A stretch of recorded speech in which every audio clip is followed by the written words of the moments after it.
The night a tiny bistro outshined an empire. No banners announced it. No critics expected it. Yet by dawn, an empire quietly lost its crown. Tonight's story matters because greatness rarely arrives the way we expect. In a world obsessed with scale, capital, and celebrity, the most disruptive moments often begin in places no one is watching. To understand how one tiny bistro changed global dining forever, we need to return to a time when prestige was measured in crystal chandeliers and imported marble, because the same assumptions still shape how we judge success today. For decades, the fine dining world followed an unspoken rule. Bigger cities mattered more. Bigger dining rooms signaled importance. Bigger budgets meant better food. The hierarchy was clear, comfortable, and rarely questioned. Then a small restaurant appeared, tucked into a quiet street, far from culinary capitals. No investor buzz surrounded it. No luxury branding framed its windows. What it had instead was an idea. A belief that flavor could carry more weight than spectacle. At first, it felt almost invisible. Locals passed it without a second glance. Tourists never searched for it.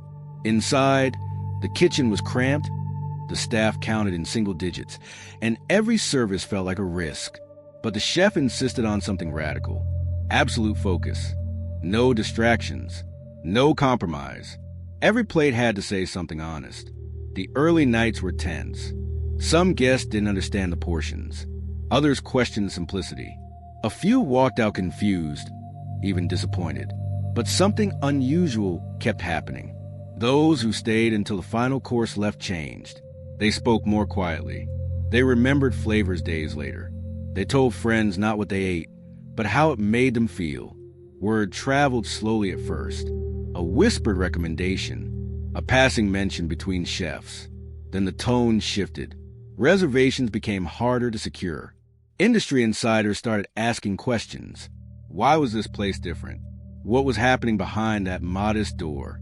Because beneath the simplicity, a deeper philosophy was forming. One that challenged power, tradition, and the very definition of luxury.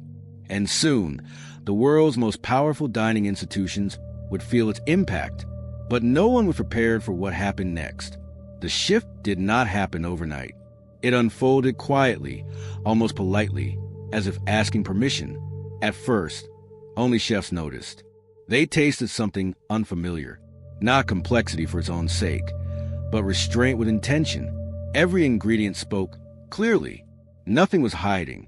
That honesty made comparisons uncomfortable. Soon critics followed. They arrived expecting a curiosity, not a contender. What they found unsettled them. There were no theatrical gestures, no rehearsed explanations. Plates arrived without commentary, forcing diners to engage without guidance. Some felt exposed. Others felt liberated. This restaurant refused to tell you how to feel. Behind the scenes, pressure mounted. Success did not bring ease. It brought scrutiny. Suppliers doubted the approach. Advisors urged expansion. Investors circled with offers promising security and recognition. Each proposal carried the same suggestion. Make it bigger. Make it safer. Make it scalable. The chef refused. That refusal became a quiet act of defiance. While empires relied on repetition, this kitchen chased precision. While others chased awards, this place chased memory. The menu changed constantly, not for novelty, but for truth. Seasons dictated decisions. Local farmers became collaborators. Failure became part of the process. However, the risks multiplied. Margins stayed thin. Nights stretched longer. Exhaustion crept into every corner of the kitchen. One wrong service could undo months of trust. And still, the standards rose. Nothing left to pass unless it earned its place. Not with words, but with taste. Then came the moment that shifted everything. A single review, written without flourish, described the experience as quietly revolutionary. Not the best meal of the year, but the most honest. That sentence spread faster than any advertisement. Suddenly, the bistro was no longer invisible. Yet attention brought tension. Expectations arrived before guests did. Some came seeking transformation. Others came hoping to witness history.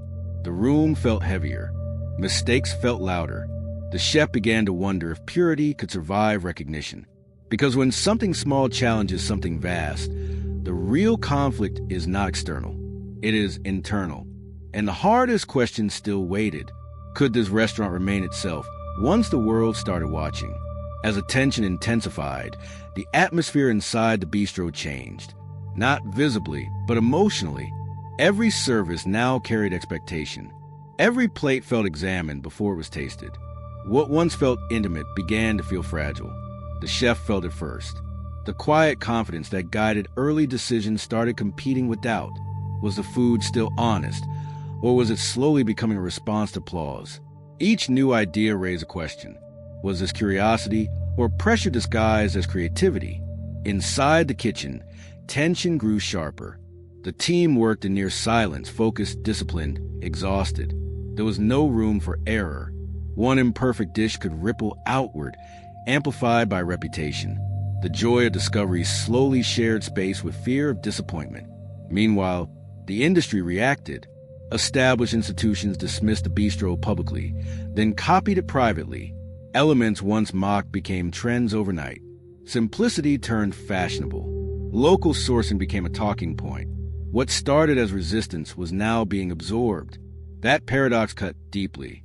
The restaurant had challenged the system, only to be folded into it. Awards followed. Rankings climbed. Invitations arrived from everywhere. Each honor felt like validation and erosion at the same time. Guests changed too. Some still arrived curious, open, present. Others arrived armed with expectations. Phones ready, opinions prepared. They wanted the story, not the silence. The experience became something to capture, not something to feel. The chef faced an impossible balance. Stay invisible and protect the soul, or accept visibility and risk dilution. Closing crossed the mind more than once. Walking away felt like control. Staying felt like surrender. But then came a service unlike the others. No critics, no industry figures. Just a handful of diners, unaware of the legend. The food flowed naturally. Conversations softened. Time slowed.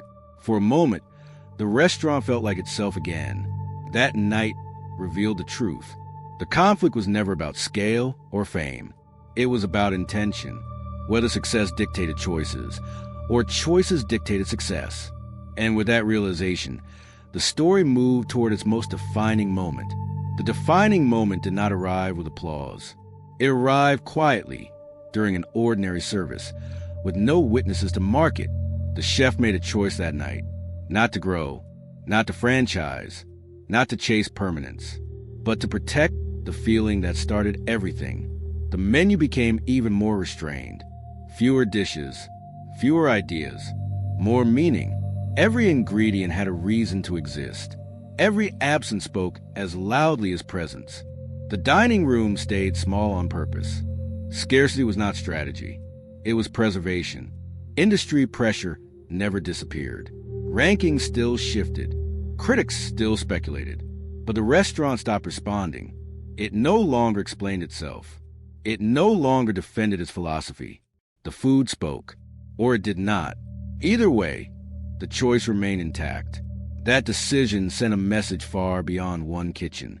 It reminded the culinary world that greatness does not require permission, that influence does not always scale, and that legacy is sometimes built by refusing to expand. Years later, chefs around the world still reference that night, not because the food was extravagant, but because it was sincere. It proved that a single room on a quiet street could outshine empires built on excess. Today, we see the same tension everywhere. Bigger platforms, louder voices, faster growth. Yet the question remains unchanged. Are we building to be seen or building to be true? The tiny bistro never tried to win. It simply refused to compromise. And in doing so, it reshaped how the world defines success. Subscribe to join the journey. The night